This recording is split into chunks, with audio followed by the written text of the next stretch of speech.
Can I go out on the minbar and narrate this? Obviously not. We cannot take our religion from dreams. Dreams, enjoy them, correct? You can enjoy them, maybe they can be spiritually uplifting. But can I go and narrate it as if it's a fact? Absolutely not. You see it in a dream, you hear another dhakir mentioning it. Is this a reliable source just because another dhakir mentioned it? No. Our ulama mentioned, listen carefully brothers and sisters. Our ulama mentioned there are two reliable sources for the maqtal of Imam Hussein. Any musibah you listen to has to come from these two reliable sources. What are they? Number one, the first reliable source that we can rely on are the history books. Old history books of well-known and respected historians that recorded and documented what happened in Karbala. And these history books are of two types. The first are history books that were written specifically on the Maqtal of Hussein. A historian writes a book just on what happened in Karbala. For example, you have the earliest of those is Abi Mikhnaf. Abi Mikhnaf was a well-known historian. He lived during the time of Imam al-Baqir Sadiq Kadhim. He decided one day to write an entire history book, he's a historian, on the events of Karbala. So whoever he could find eyewitnesses that were still alive, or people who had met eyewitnesses, he would go after them and ask them what happened in Karbala, and he would document until he compiled his book, Maqtal Abi Mikhnaf, the Maqtal of Imam Hussein according to Abi Mikhnaf. Is this a reliable book? Yes, he's a historian. For example, you have Maqtal al-Khawarizmi, another historian, Khawarizmi, also wrote a book specifically on Imam Hussein. You have, for example, Ibn Nama al-Hilli. He was a alim, Shia alim, also a historian. In his book, Muthir al-Ahzab, he tries to document everything that happened in Karbala. And finally, you have a Sayyid ibn Tawus that lived about 800 years ago. In his book, Al-Luhuf, or Al-Malhuf fi Qatl al-Thufuf, he documents many of the events that happened in Karbala. So these are books that were written just about the Maqtal. And then you have general history books. History books that have all the history of Islam, and then they will designate a chapter for Imam Hussein and his Maqtal. And there are so many of them. Some of them written by Sunni historians, but well respected, and others written by Shia historians. For example, you have Ibn Sa'ad, famous historian, in his book Tabaqat. He mentions many details of what happened in Karbala. He mentions many details of what happened after Karbala, in Kufa, in Sham, and so on and so forth. For example, something that I had just recently discovered. Ibn Sa'ad, he narrates, he's a historian. He lived during the times of the later Imams, the 10th, the 11th Imam. Ibn Sa'ad, he narrates that amongst the individuals, the Shia of Ahl-e-Bait that did not join Imam Hussein and did not fight with him, was Bishr ibn Ghalib. Who's Bishr ibn Ghalib? Where do we hear his name? We hear his name when we recite the dua of Imam Hussein on the day of Arafah. You know the day of Arafah, there's that beautiful long dua of Imam Hussein. Who narrates that dua? Bishr and his brother Bashir, the sons of Ghalib. They say, we saw Imam Hussein on the day of Arafah in Hajj. He went out, he raised his hand, he cried, and he began to recite the long, beautiful dua of Dua Arafah. Bishr ibn Ghalib did not join Imam Hussein in Karbala. Ibn Sa'ad says that Bishr ibn Ghalib, after Imam Hussein was killed, also alongside Jabir, not just Jabir, he also went to the grave of Imam Hussein, and he was seen, maybe after Jabir, maybe a few months after the incident of Karbala, he was seen at the grave of Imam Hussein, and he was dragging his cheek against the grave of Abu Abdullah and crying, asking Allah subhanahu wa ta'ala to forgive him, because he did not support Imam Hussein. This is found where? In a famous history book of Ibn Sa'ad. You have, for example, Al-Baladhari, also a historian, many incidents about who? About Imam Hussein in Karbala. You have Ibn al-Athir, you have Ibn Kathir, You have, for example, Sheikh al-Mufid. Sheikh al-Mufid, Shia, scholar, also historian, has a beautiful book by the name of Al-Irshad. Irshad is a history book. Begins with the Holy Prophet until the last Imams. Many of the parts of his book, he speaks about what happened in Karbala as a historian. What happened in the entire movement of Imam Hussein alayhi salam. So you find that all these books together, they represent our history books and their account of what happened in Karbala. One of our ulama, he tried to count how many reliable history books we have that mention the incidents of Karbala. He was able to list 33 reliable history books. Now, why do I say reliable? Because there are some history books that are unreliable. Either because the historian, his credibility is under question, or because his book has been lost and we don't know if the book that is here now, it's the same one that he wrote, or for other reasons. Up to 33 history books that document what happened on the day of Ashura in detail. Now, is everything in these books accepted? Is everything in these books 100% correct? Obviously not. There is no book, we said, besides the Quran. Yes, some other Muslims believe besides the Quran, for example, Bukhari, Muslim, anything they mention is also 100% sahih. But we, the followers of Ahl-e-Bait, believe there's only one book that's all sahih, correct. That's the Quran. Any other book will have truth and will have some false, will have some unreliable accounts. So these history books, not everything in it is reliable. Any incident we reach, the scholars have to what? They have to examine that incident. They have to compare it to other accounts of historians, perform cross-examination, just like we do with any other history incident, any non-Islamic historical incident, a war that happened 500 years ago, 600 years ago. How do we examine, analyze, and assess history?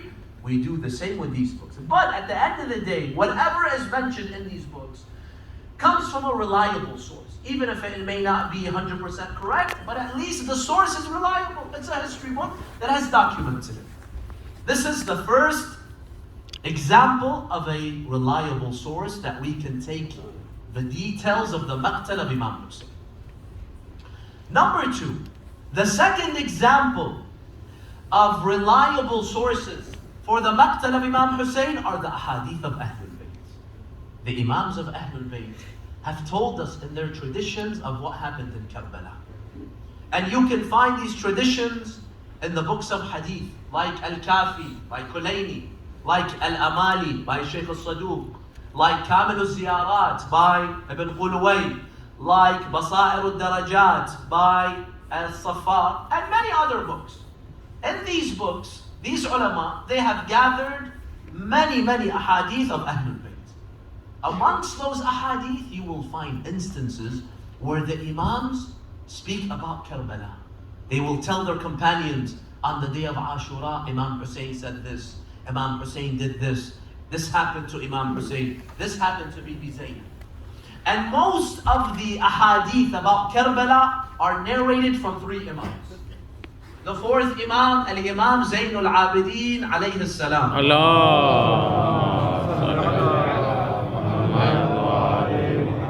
The Imam was an eyewitness in Karbala. He was there, he witnessed many of the things that happened. So later in his life, he would report and narrate many things that he saw. And I mentioned one of them last night, if you remember.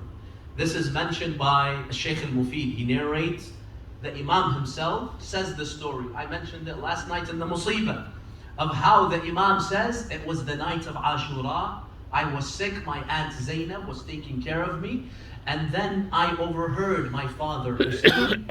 He was reciting lines of poetry that only someone that is about to die would recite. I mentioned this. How Imam Hussein said, Ya dahru uffil laka min khalili, kam laka bil ishraqi wal asili, من طالب أو صاحب قتيل والدهر لا يقنع بالبديل وإنما الأمر إلى الجليل وكل حي سالك سبيل.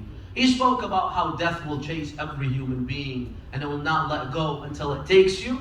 He recited this famous poetry, and Imam Zaynul Abidin himself says that when I heard this, I knew that my father would be killed tomorrow.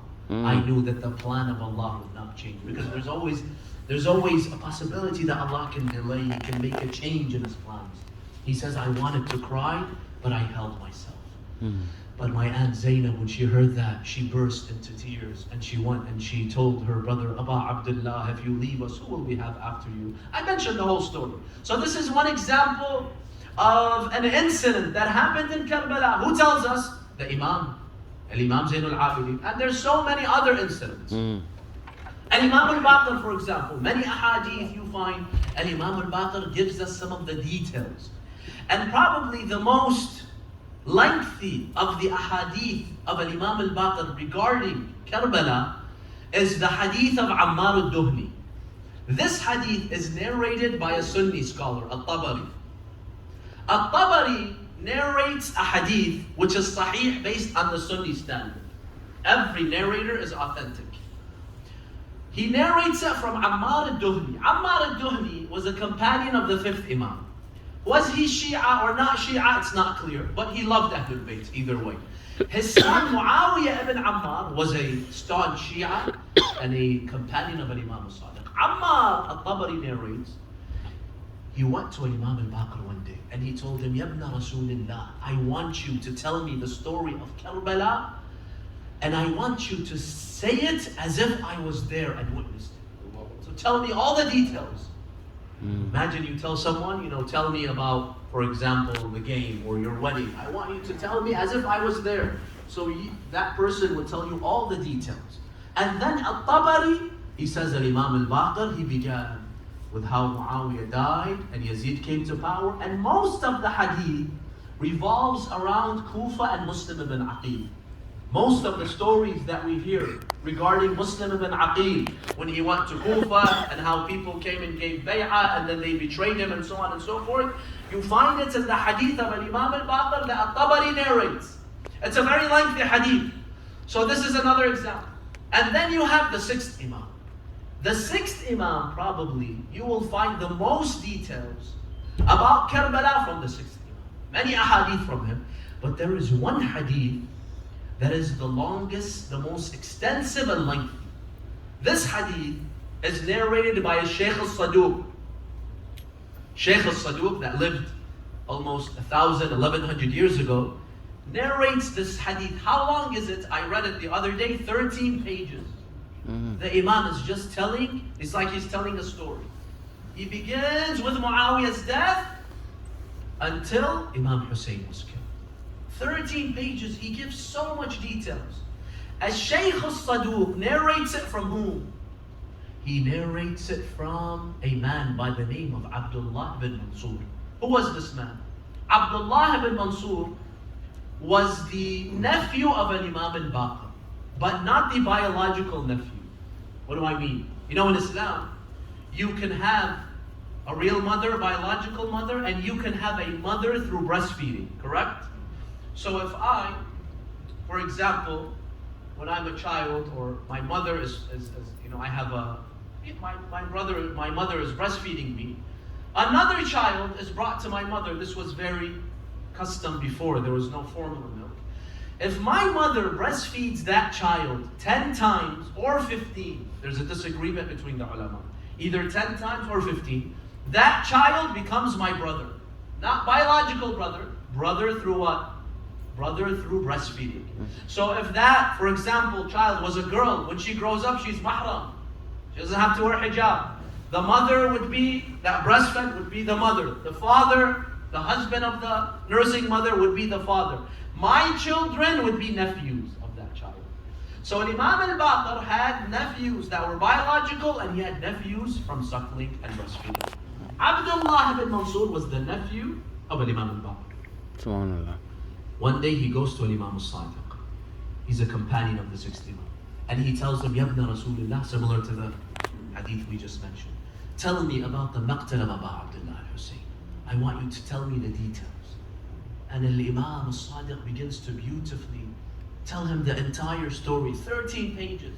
He begins with Muawiyah. He tells him before Muawiyah died, he appointed his son Yazid. And he told him, oh Yazid, make sure when you become the Khalifa, Hussein ibn Ali gives you bay'ah. Because if he does not give you bay'ah, you will not receive the legitimacy that you need. Then Muawiyah dies, and Imam al-Sadiq says, Yazid comes to power. The first thing he does, he orders the governor of Medina to extract the bay'ah from Imam Hussein. Imam Hussein refuses, says, I can never give bay'ah to someone like Yazid, and he is forced to leave Medina, goes to Mecca, and then the Imam mentions the journey of Imam Hussein from Medina to Kufa, to Karbala. There's different stations, where he slept, where he camped, who he met, what happened, all the details are there. Until the Imam mentions the story of Al-Hur. The Imam al-Sadiq says, Al-Hur, he was also asked by Ibn